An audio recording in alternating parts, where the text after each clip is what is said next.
আসসালামু আলাইকুম। সবাই কেমন আছেন? আশা করি সবাই অনেক অনেক ভালো আছেন। আজকে আমি পাকা কাঁঠালের ঝোলা গুড় তৈরি করে দেখাবো। এভাবে পাকা কাঁঠালের ঝোলা গুড় তৈরি করে আপনারা বছর জুড়ে কিন্তু সংরক্ষণ করে রেখে দিতে পারবেন। আর এভাবে তৈরি করলে গুড় কিন্তু তিতা হয়ে যাবে না।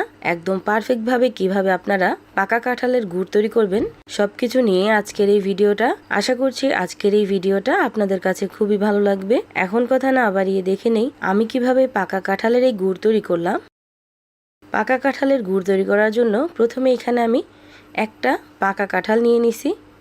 আর যতটা সম্ভব একটু নরম কাঁঠাল এখানে ব্যবহার করবেন, ওই ক্ষেত্রে গুড় তৈরি করতে খুব সুবিধা হবে।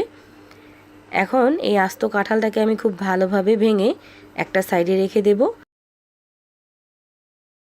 এখন এই কাঁঠালের রোয়া থেকে কাঁঠালের এই দানা আর আঁশটাকে খুব ভালোভাবে ফালাই দিব। আপনারা চাইলে আরও বেশি করে তৈরি করে রাখতে পারেন।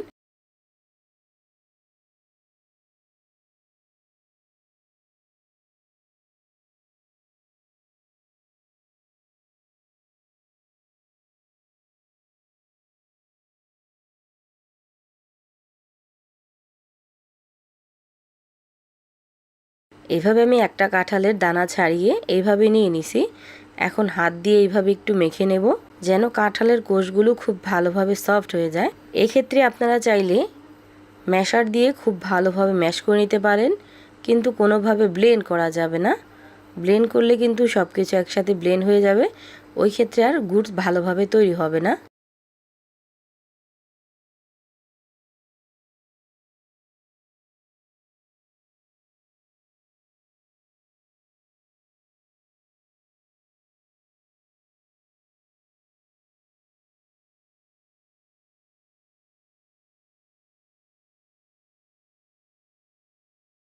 এইভাবে আমি ম্যাশার দিয়ে খুব ভালোভাবে মিক্স করে নিছি। এখন ঢাকনা লাগিয়ে ঢেকে রেখে দেব আধা ঘন্টার জন্য। আধা ঘন্টা পরে দেখতেই পাচ্ছেন কাঁঠালটা কিন্তু পানি ছেড়ে দিছে। এখন একটা স্ট্যানারে একটা সুতি কাপড় দিয়ে এইভাবে ধরে ছেঁকে ছেঁকে নেব। কাঁঠালের রস ব্যতীত ছোবা বা কাঁঠালের শক্ত অংশ কোনোই কিছু যেন এখানে না থাকে। আমি কিভাবে কাঁঠালের এই রসটাকে বের করতেছি আপনারা দেখলেই বুঝতে পারবেন।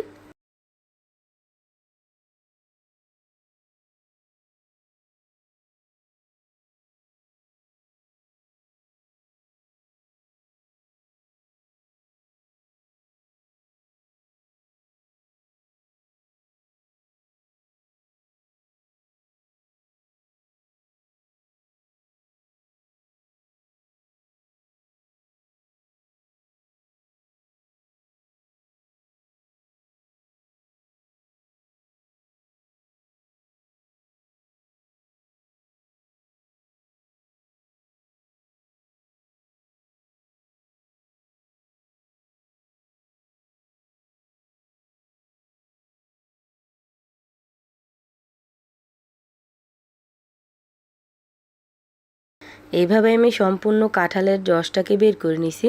এখন এই কাঁঠালের রসটাকে আমি সরাসরি চুলায় রান্না করতে চলে যাব। এখানে কিন্তু কোনো কিছুই ব্যবহার করতে হবে না। আপনারা চাইলে এখানে সামান্য পরিমাণ চুন ব্যবহার করতে পারেন, কিন্তু চুন ব্যবহার করার পর পরবর্তীতে কাঁঠালের এই গুড়টা খেতে কিন্তু একদম তিতকুরি লাগে। এই জন্য এখানে চুনটা না ব্যবহার করাটাই ভালো। এদিকে আমি একটা ফ্রাই প্যানে সবটুকু কাঁঠালের রস এখানে নিয়ে নিলাম। এখন চুলার হিটটা হাই হিটই করে রান্না করে নিতে হবে। এইভাবে অনবরত নেড়ে নেড়ে রান্না করে নেবেন। আর একটা সময় দেখবেন খুব সুন্দর একটা কালার চলে আসছে। আর কালারটা কিন্তু এমনি এমনি আসে না। কাঁঠালটা যখন আপনারা নাড়াচাড়া দিবেন ফ্রাই প্যানের তলানিতে যে লেগে যায় ওইখান থেকে যে কালারটা আসে ওই কালারেই কিন্তু কাঁঠালের কালারটা অনেকটাই সুন্দর হয়ে যায়। আপনারা বাসায় তৈরি করলে বুঝতে পারবেন।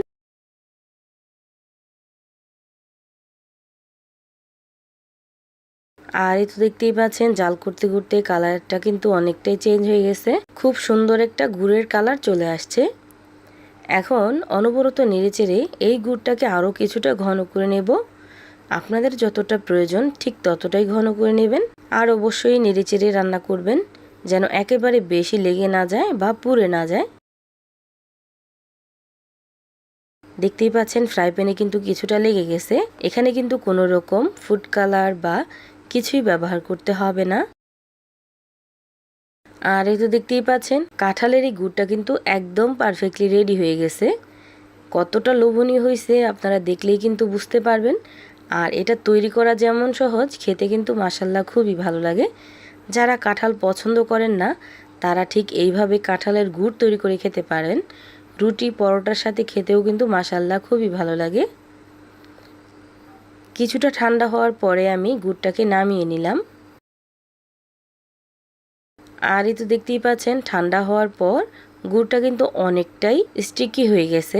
এই পর্যায়ে এসে আমি কিছুটা গুড় খেয়ে দেখছিলাম, অনেক বেশি মজাদার হয়। আপনারা বাসায় একবার হলো ট্রাই করে দেখবেন। আবারও বলি, এখানে যারা কাঁঠাল পছন্দ করেন তারাই ঠিক এইভাবে কাঁঠালের গুড় তৈরি করবেন। আর যারা কাঁঠালের গুড় পছন্দ করেন না তারা স্কিপ করবেন, এটা তৈরি করবেন না।